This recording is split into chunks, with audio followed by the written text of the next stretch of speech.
I suddenly noticed my neighbor frantically packing his bags. My husband and I walked outside, totally confused, and asked what was going on, but the neighbor wouldn't explain a thing. He just told us to run for our lives. Before we could even figure out what was happening, he sped off with pure panic written all over his face. And it wasn't just him. Everyone else in town was driving away too, like they all knew something terrible was about to go down. The whole scene gave us a really bad feeling, so just to be safe, we grabbed our daughter and joined the crowd fleeing town, but we'd barely hit the road when we noticed cars turning around and heading back.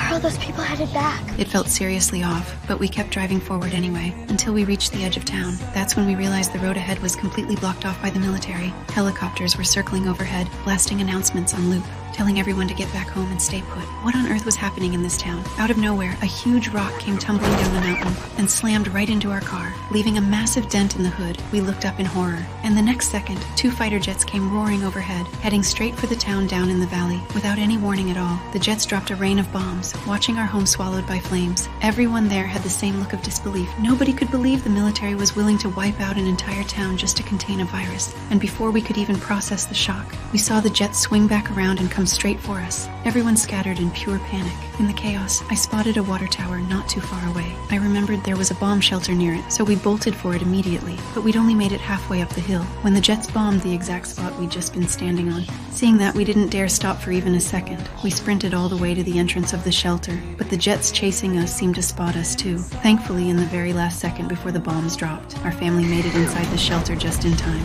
Once things quieted down outside, we finally dared to carefully look around. Lucky for us, this place was originally built as a wartime bomb shelter. It was stocked with plenty of supplies. Just to be safe, we chained the heavy steel door shut tight, and just like that, our family settled into life underground, since sunlight never reached down there. Our daughter developed claustrophobia. Everything around her started to look terrifying, and she had nightmares every single night. Thankfully, my husband and I made sure to play fun games with her all the time, and we'd tell her bedtime stories every night as the days went by. Before we knew it, we'd been hiding in that shelter for almost a year. Every single day, our daughter would draw a line on the wall, until eventually the lines covered the entire wall. During that time, she begged more than once to go outside and see the world again, but we always stopped her, because we'd figured out that things outside hadn't gotten better. They'd actually gotten way worse, and it felt like there was something terrifying out there, trying to break into the shelter.